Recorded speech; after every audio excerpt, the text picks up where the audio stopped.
Mueller sticks it to Trump, Congress is worthless, and the markets are in big, big trouble.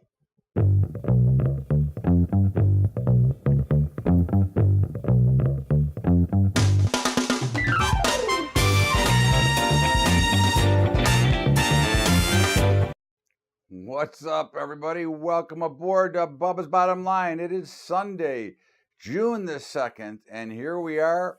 And of course, what a week, another down week for the markets. But I think one of the big stories of the week is how the Mueller report stuck it to Trump. And obviously, we can see that he also has some left bias, wants to make sure that the impeachment talk does not die down.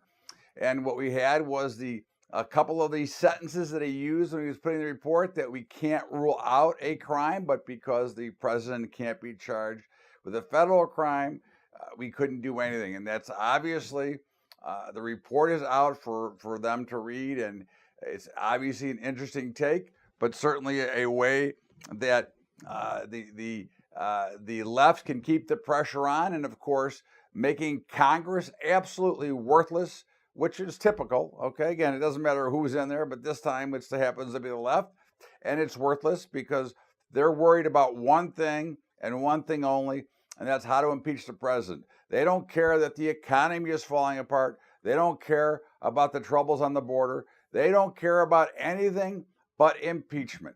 Now, you tell me, okay, that our elected officials can only care about one thing. And again, I don't care what party you vote for or what you care, what side you're on. If you can agree with what's going on in Congress today, then maybe you got a problem. Because again, they're not there to worry about the nonsense. They're there to make the American way better and to get things passed that make our society better, and not worried about something that's not going to get done to begin with. Okay, so it's a total waste of time, totally ridiculous watching all these imbeciles working on the Hill to work on impeachment instead of taking care of America, which is what they were elected to do, to take care of their constituents, to take care of their districts. But no, we will continue to go through this, and certainly we'll be going through it till the next election, and probably past that, because I would say that the current President Trump will be reelected once again. And despite it all, the economy has managed to hold on. Of course, we are entering, I think, as I said the last couple of weeks, I think this is the very early stages of a recession. And as they say, we've only just begun. A lot going on, and a lot of things to be done, but certainly you are seeing some changes. If you take a look at the transports, we're certainly not shipping a lot of goods, which means that things are slowing down. A lot of issues out there, and of course we've got the continued battle of the China trade wars, where now China's threatening to hold back on their rare earths, and which I guess goes into a lot of the electronics that we use, a lot of the cell phone technology. I'm not all that familiar with all of it, but I obviously can read and I can hear the discussions. But again, we go back to, without us, China does not have the same society that they have. I think it's really that simple when you look at it. There are other rare earth materials around. I think that companies can move away from China and go to other places for that labor, and they can always come back here. And again, if you think we're going to be paying all that much more, as I believe, okay, is that all this tariff and trade talk is enough just for these companies to go ahead and raise their profit margins as usual, okay, because they're already plenty big. Again, don't we read the profit reports each and every quarter at how much profits they continue to bank away? So if we're really worried about that, I think it's a mistake. And of course, we had the big bombshell on Friday, where we're going to see some tariffs on Mexico. Now, that will definitely resolve. But of course, if Congress would pass the MC, the whatever the new bill is, the new NAFTA, okay, USMCA, whatever it is, if they would just get that done, okay. But of course, that is not going to get done because we have to continue to worry about the impeachment. All right. Again, it's really sad to see what is going on here. And of course, I agree with the president 100% here on what he's trying to do on the border because I believe that he's right. Okay. And of course, the news and the stories is not enough. Even the left bias media can't deny the troubles on the border. But of course, we will continue to go on this path and more the path of destruction because of course, what the leaders are worried about is what their fair share cut is going to be, not worried about you and me, the American middle class and the American people. So again, look at it from any way you want. That's the end of the day. That's the bottom line. It is as simple as that. And so we are moving rapidly into the recession, but of course, no economist will come out and say, because they won't recognize it until 10 years from now. But it's obvious, you can see with what's going on with small business and the continued destruction of small business. Again, they come out with ridiculous compliance issues and things that make small business jump through hoops that they could never pay the cost to get things done that they want to get done. Those are the things that they work on. How to destroy the American small business. It's really pathetic as to what we're watching and seeing. But of course, again, when you can see some of these people out there and what they're trying to accomplish, it does make sense that they really would like to wipe out the small business. It is quite sad and will affect a lot. And of course, that's the same thing we've seen in the banking industry for 50 years, where they continue to crush the small banks, okay? The banks that are really needed, which are the small regional banks, which are helping farmers and small business and where you can go in on a handshake. And now they've overregulated many of them out of business, allowing the big banks to come and swallow them up, okay? And then bang you on the head with ridiculous fees and all this other crap that we have to deal with. So again, we're not headed in some of these areas in the right direction. Again, and I think that is the attempted switch over, and I think it's the ways of trying to build on the Fed's legacy of turning everybody into busted and letting the few capture all the cash, which then would bring us right into the socialism debate again. And again, if you read or ever have heard of the creature from Jekyll Island or follow the Fed at all, 106 years of failure and still going on, and it looks like they're going to make another failure once again as the bond markets price in about a 0.5 point rate cut. We see negative rates throughout the globe. We see the yield curves inverting everywhere. And of course, what that's really saying is that, of course, these central banks had no clue, didn't have any idea what to do. And their answer to everything is to try to print more money, bring rates down, and continue to do garbage, okay? Which shows you how smart they are from a book theory standpoint, okay? But how ridiculously unaware they are of what common sense is. And unfortunately, common sense is not something you can necessarily teach to people. But obviously, again, we could take all these people and throw them in the middle of a cornfield. They'd never find their way home, okay? Because they don't know that the sun rises in the east, okay, and sets in the west. Again, it's rather comical to watch and listen to what these folks say about what's going on in the economy when it's very simple to see that things are slowing and things are changing. And there's some liquidity problems at banks, okay? Once again, you don't think we're not going to run into that same problem? Do we really think that this time is going to be different as debt continues to mount, as we continue to get deeper and deeper in the hole? All right, and I'm talking about individual debt. Now, they keep talking about, well, the savings rate is much higher. Well, I'd like to know who that survey comes from. But I do know this: the consumer confidence survey they continue to talk about that is off the charts to the upside. The last time it was off the charts to the upside was 2007-8. The time before that it was off to the upside was 2000 and 2001, and before that was 1986 and 1987. And I think we all know the final results of those periods. And again, now I'm not telling you that the markets are not going to go up in the future and in the long term. They go up 8.5% approximately year over year. Okay, but there are issues that do go up, and after a 10-year rally that was built with a house of cards. Okay, again, you can say what you want.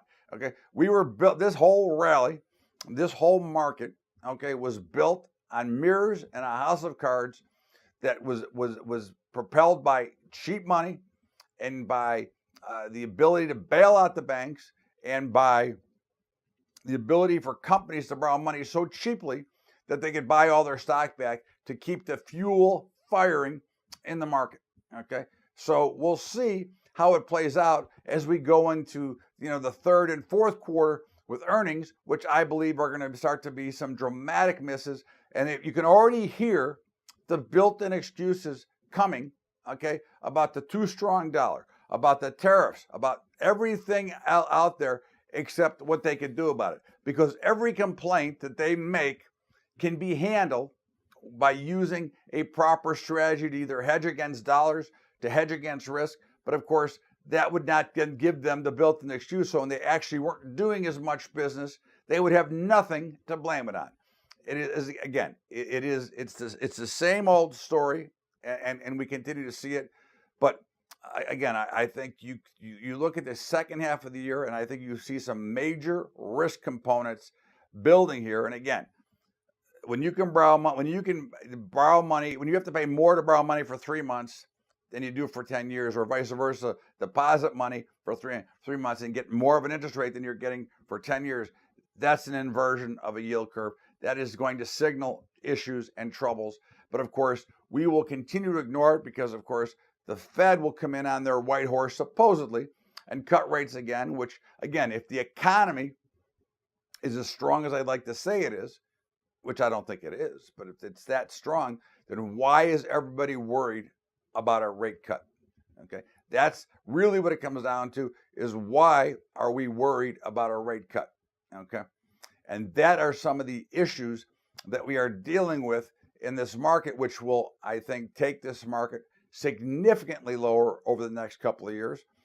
In the meantime, this is Bubba's Bottom Line. I am Todd Bubba Horwitz, and of course, we're going to step out here for a break, and we'll be back with more after the break.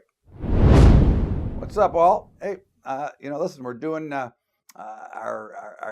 still offering our webinars for hedging and for futures.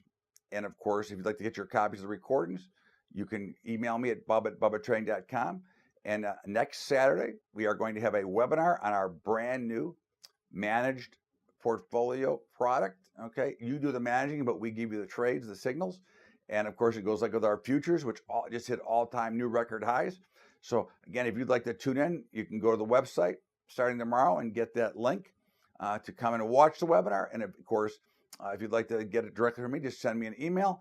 And lastly, we're going to, for the first time ever, for a limited time, because of the market conditions, we're going to go ahead and sell our hedging recordings, our 7-session course, okay, in which you can buy those recordings today. And if you decide that you like the course and you actually want to come and take the live course, you will be credited in full for what you paid for the recordings, and you'll be able to come to the class for the additional fee between what you paid for the recordings and the class. So again, it's something that we're going to offer for a limited time. You want to check it out? Email me, go to the website. In the meantime, let's get back to Bubba's Bottom Line with me. Welcome back to Bubba's Bottom Line. Todd Bubba Horwitz with you. And of course, another rough week for the markets, and we continue to hear excuses as to why. Again, we talked about this earlier. It's tariffs, it's this. How about companies aren't making as much money? How about we're just not spending as much? How about we're just in too much debt? How about, again, I could list on and on and on as to why.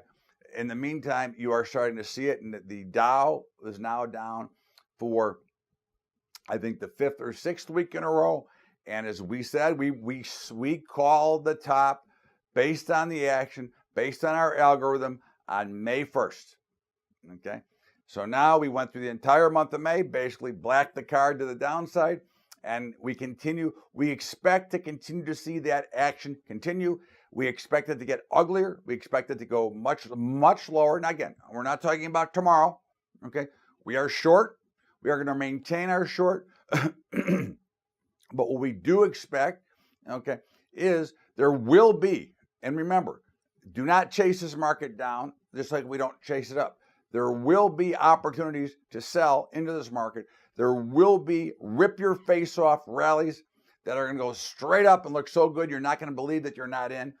Those are the spots you're looking to sell into once they meet or reach a resistance level. Okay, that's what we're looking for. We expect it. I wouldn't be surprised if I don't think tomorrow, but it could be Monday or Tuesday. I wouldn't be surprised by Tuesday we get one of those giant rip your face off 600, 700, 800 point rally in the Dow, and that would not even change the position that we're in right now, that we're still headed lower. The markets are headed lower, and I think one of the key indications that we're going significantly lower is if you go back to last September, when the S&P, the NASDAQ, the Dow, and the Russell all made new highs. The world was great. We're going to the moon. And of course, this year we had the NASDAQ and the S&P make new highs. The Dow and the Russell fail to do so. And now we're significantly away from there. And again, we look to be headed significantly lower. Again, we're only going one level at a time. So the first thing we'll be looking for is about 24,000 in the Dow, about 2,600 in the S&P. But again, the next levels will be below that, and then the next levels with that. And of course, we'll cover those during Bubba's daily updates as we get closer to the picture. But I would think, and this is a long-term view, not short-term, nor am I trading from this, but I would expect to see the Christmas Eve lows taken out at some point in the next 12 months. Okay. Again, I think it's going to be worse than that, but I think that would be one of the first major objectives after we take out these levels to the downside. Again, remember, within those markets and within those moves lower, there will be rip your face off rallies to sell. Okay. We've been talking about crude oil for weeks and where we wanted to sell it. We kept selling it, and we had targets, and we have now reached the next target lower, which is 55. So last week we reached 58 and we reached 55. Okay. Now the next target, the downside, is 50 to 52. We are now projecting that we end up going into the 40s at some point. Now you can listen to these jackasses telling you about, well, it means it's a slowing economy. It means this, the blah. How about there's just too much supply? Okay. How about there's just, we can supply as much as we want. How about that? How about the continued build in inventories on a regular basis? Okay. How about it's just that simple that, you have too much supply. It's very similar to the grain markets. Okay. As we've been touting and saying that we want to be buyers of grains, and they kept going down. Everybody kept saying, well, what are you, nuts? And I kept saying, there's going to be a point in time where the prices are going to be low enough that there's going to be a big, strong rally. Well, what did we see? We saw a 10% rally in soybeans. We saw a 25% rally in wheat, and we saw a 30% rally in corn. Okay. And with no signs of slowing down. Now, I would expect to see some pullbacks in those markets because they've gone parabolic straight up. That markets don't trade like that. So I would expect to see some pullbacks, but we're looking to still buy those pullbacks. Okay? There's a very good chance, okay, that there could be a big market over the next 12 to 18 months in the grains. Okay, which means we could get back over 5 in corn. We could get back over 6 in wheat. We get back over 10 in soybeans. Again, I'm not saying that's going to happen. I'm just saying there is a very real possibility that these things can happen. Now, you're starting to see the thing. Now, the original reason everybody was blaming the trade wars and the tariffs, well, the trade wars and tariffs have heated up and the grains have gone straight up. Now, you explain that to me if it's really got to do with the trade wars and the tariffs. Okay, what it had to do with is that we had such an oversupply, okay, that, again, you have too much supply, you have to bring prices down to move goods. It's as simple as that. Okay, again, we're technical traders, but the supply-demand model does come into play at some point. Okay, now we're starting to see some very ugly trade in cattle right now, and it's hard to figure out why, but the charts are breaking down, and they have broken down. Now, I think somewhere down in here, we're going to be looking for a bottom. I mean, we're long and we're in trouble right here, but we're looking for an additional bottom. Okay, but what's been interesting, it has looked like it has been what we'll call forced liquidation. You saw, if you watch on Friday, right at the bell, okay, there was a dramatic sell where they just basically collapsed into the close on heavy volume again. So 2 days in a row, there was two gigantic sells of about 10% of the daily volume in 3 minutes. So to me, that's a sign of forced liquidation, which is more of a sign that it's time to get in, because when the banks start to puke and they start to show forced liquidation, that usually signifies the down and the bottom end of that market. Okay, again, it's really, as a trader, it is about that simple of things that you look for. Now, it doesn't mean you jump in tomorrow, but again, it means that it's in the bottoming process by what we're seeing and by what's going on. And of course, it now looks like gold has broken out and has broken that downtrend. Okay, we are covering gold. Okay, we are getting back out. We're getting out of our shorts tomorrow. Okay, we're short, and we're short from higher. But again, we're getting out of our shorts tomorrow. They could get to our short level, but we will be covering our shorts tomorrow and reversing. Okay, because now we have lifted off and broken back above that downtrend that we are in. So we never reached our 1240 target. We did reach our 1270, but never got to the 1240. And again, this could reverse back the other way, but based on the work that we do, we're going to be on the long side of the market, regardless of what happens in the next day or two. And again, if it changes back, then we'll have to reverse back over. But again, gold all of a sudden looks like it wants to go higher. It has now changed direction. Okay, and again, one thing you always want to remember about markets, if you want the truth, follow the money. Don't follow the opinions. Don't follow anything else. You follow the money.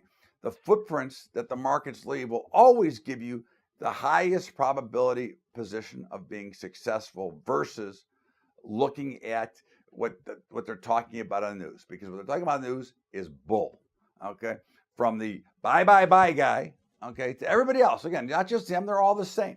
Okay, so you got to be careful and understand that if any of the things that they do say are valid, then they're already priced into the market.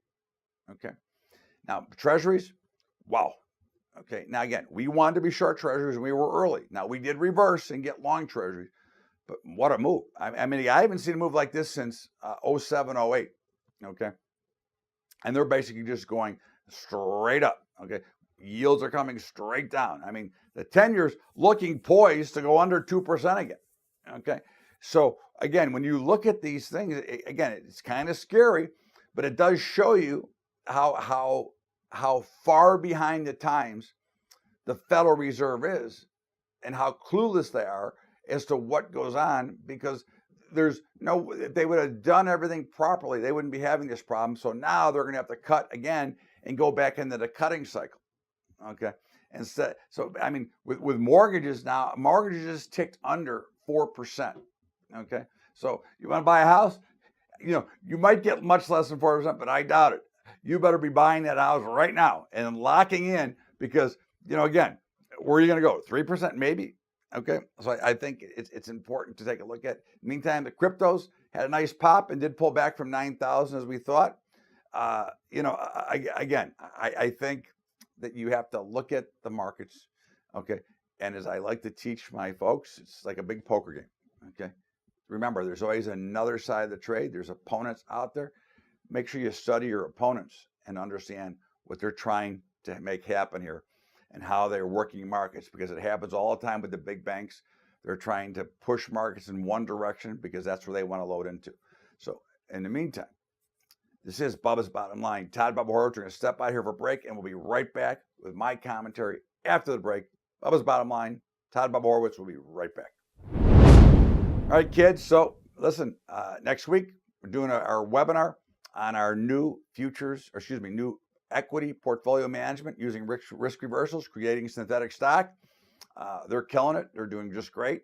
And of course, it's like our futures portfolios. You're always in, you're always long or short, one side or the other, depending on what the algorithms tell you to do. And of course, we just set all-time new highs in all portfolios last week, and we'll continue to do so. So looking forward to it. If you want to get in, it'll be posted on the website tomorrow. You can email me for an invitation, but it will be next Saturday at noon Eastern time, and I'll explain exactly how the program works and what we do with it. Also, for the first time ever and for a limited time, we're going to release our hedging series, our hedging webinars, recording our class, our 7-part class, which we will be selling. Okay. And of course, if you decide that you want to get a jump on everything, what's going on in the market, and you want to hedge your portfolio and be another one of the people that send me great emails every day saying how happy they are that they're hedged, then you can start that. And if you like it and you want to join the actual class when we come back in the fall to teach it, you will get full credit for whatever you paid for the videos. In the meantime, also don't forget about our high school program at Patreon, patreon.com/Bubba Trading. That's patreon.com/Bubba Trading. Okay, let's get back to Bubba's Bottom Line and my commentary. Welcome back to Bubba's Bottom Line. Todd Bubba Horwitz with you. And of course, it is Sunday, June the 2nd. And, I tell you, I watch as little media as I can. Now, obviously, I am part of the media. I am on, 4, 5, 6 times a week. But I was so disappointed watching last week at the coverage that they give and the way they talk about things. I found it rather nauseating to listen. And these are some of the people that I respect too. And I'm not going to mention names, but you can figure it out. But in the meantime, it was rather embarrassing to watch and listen how they talked from anything from the tariffs to interest rates to anything else. And everything is la-di-da, everything is great, the world is great, except when they would talk about hogs, it was like they were trying to create some massive fear that, oh my God, hog prices are going to go to the moon because we're going to be a shortage. Look what's going on with the swine flu. In the meantime, where did we go? We went down, okay? Because we said on this program a month ago that the swine flu meant nothing because the markets already had it accounted for, which is why hogs rallied 42%, okay? Again, we already knew about it. So why are we trying to create fear now? Okay, I don't get it. I don't understand it. And of course, with the big selling on Friday, oh, the algorithms, they're killing the market. Does anybody realize that the algorithms also buy? Does anybody realize that the true algo programs are trading back and forth in the market? They're actually replaced market makers, that they're working for fractions of a penny on huge volume. Do we realize that? Or do we want to continue to blame the algos only when the markets go down? The algos had nothing to do with the rally that went up. They only part of the story when the market goes down. Now, isn't that a crock of crap? Okay, to continue to listen to them spew what's going on when they have no understanding themselves. I find it disappointing, okay, that we watch and people get trapped and put bad stuff on because they continue to listen to this garbage that has nothing to go with what's actually going on with the market today. Okay, whatever they're reporting is so old, it's already priced into the markets, and I think it's a great disappointment when they continue to chirp at how good everything is. Well, just look around. You tell me how good everything is. Again, markets are down, lost $500 billion. The techs have lost $500 billion in the last 4 or 5 months. Okay, you tell me how good everything is. And nobody spots it. Nobody wants to say it. Okay, everybody's afraid to say that we're starting a recession. You know, that's part of the actual cycle. It does happen. And if we would let the free markets work, then the recessions would happen and they'd be over already, and we'd be on to talk to recovery. In the meantime, what can I tell you? I'm disappointed. Okay, I will give a big shout out to my friend Charles Payne, because I think he does a great job, and I think he does call it like he sees it, and I think he spells it out pretty good. So in the meantime, everybody have a great weekend, And always great to be with you. We'll see you back here tomorrow with Bubba's Daily Update. In the meantime, thank you for being here. We will see you tomorrow with Bubba's Daily Update. Have a great weekend, everybody. Enjoy the Golden State-Toronto game if you're a basketball fan. Me, I don't really care. But in the meantime, if I were forced to take somebody, I would take Golden State today. Have a great weekend, everybody. Thanks so much. Bubba's Bottom Line. We'll see you later.